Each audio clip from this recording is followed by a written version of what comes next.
मृत्यु के बाद जब मृतक की आत्मा यमलोक पहुंचती है, तब इस यात्रा में जीवात्मा को 47 दिन का समय लगता है।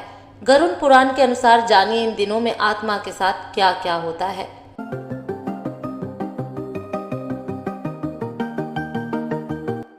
मृत्यु जीवन का अटल सत्य है, यानी जिसका जन्म हुआ है उसकी मृत्यु निश्चित है। पृथ्वी पर आए हर एक जीव को इस लोक को छोड़कर जाना पड़ता है। भगवान श्री कृष्ण ने भी गीता उपदेश में आत्मा को लेकर कहा है कि शरीर नश्वर होता है और आत्मा अमर होती है, यानी मृत्यु के बाद शरीर भले ही नष्ट हो जाता है लेकिन आत्मा जीवित रहती है।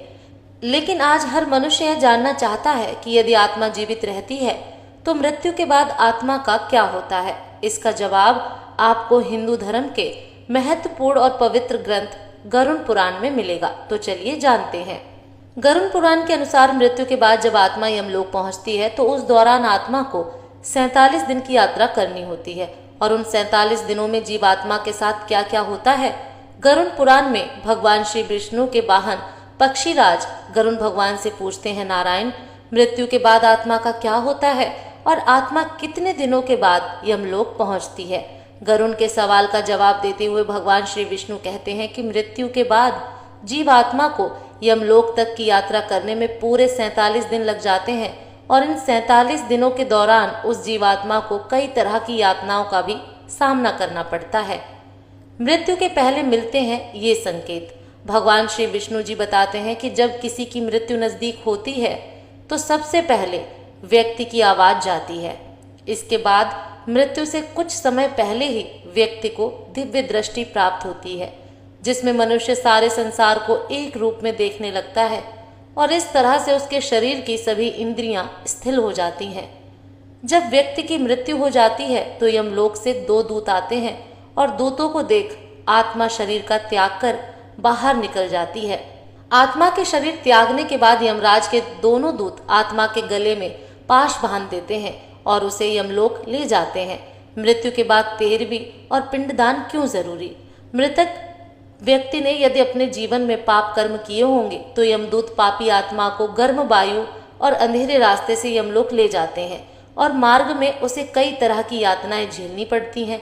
इसके बाद आत्मा को आकाश मार्ग से वापस उसके घर छोड़ दिया जाता है। कहा जाता है कि मृत्यु के बाद मृतक की आत्मा अपने परिवार वालों के साथ पूरे 13 दिनों तक रहती है और मृत्यु के बाद होने वाली अंतिम क्रियाओं और रस्मों को भी देखती है।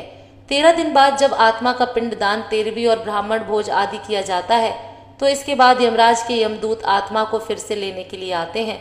इसलिए हिंदू धर्म में किसी की मृत्यु के बाद 13वीं और 10 दिनों तक पिंडदान करना जरूरी माना गया है, क्योंकि इससे आत्मा को यमलोक तक की यात्रा करने के लिए शक्ति मिलती है। लेकिन इसके बाद भी यमलोक तक की यात्रा उस जीव आत्मा के लिए आसान नहीं होती है। मृत्यु के बाद आत्मा के वो 47 दिन, जब 13 दिनों के बाद यमदूत आत्मा को यमलोक ले जाने के लिए आते हैं तो आत्मा को सबसे पहले बैतरणी नदी पार करनी पड़ती है। इस नदी को गंगा नदी का ही रौद्र रूप माना जाता है। यह नदी लाल रंग की होती है क्योंकि इसमें आग की लपटें निकलती रहती हैं। नदी पार करते हुए आत्मा को खतरनाक जीवों का दंश भी झेलना पड़ता है। इस नदी को पार करने में जीवात्मा को पूरे 47 दिनों का समय लग जाता है। लेकिन यदि व्यक्ति ने अपने जीवन काल में अच्छे कर्म किए हों या गौदान किया हो तो उसे ये यातनाएं नहीं झेलनी पड़ती, क्योंकि उसी गाय की पूंछ पकड़कर आत्मा वैतरणी नदी को पार करती है। वैतरणी नदी को पार करने के बाद जब आत्मा यमलोक पहुंचती है तो यहाँ यमराज उसके कर्मों का लेखा जोखा करते हैं। इस तरह से जीवन काल में किए कर्मों के अनुसार यमराज आत्मा को स्वर्ग या नरक में भेजते हैं। इसलिए व्यक्ति को अपने जीवन काल में हमेशा अच्छे कर्म करने चाहिए, क्योंकि अच्छे कर्मों का फल न सिर्फ जीवन बल्कि मृत्यु के बाद भी मिलता है। पूर्ण मृत्यु के बाद आपके कर्म ही आपके साथ जाते हैं।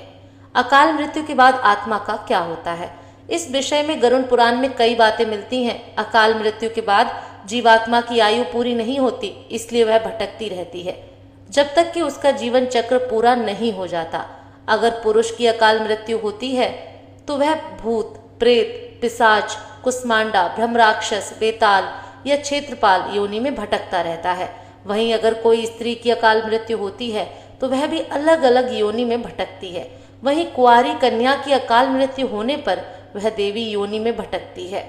अकाल मृत्यु का कारण गरुड़ पुराण में बताया गया है कि पाप करना, दुराचार, स्त्रियों का शोषण, झूठ बोलना, भ्रष्टाचार व कुकर्म आदि अकाल मृत्यु के कारण माने जाते हैं।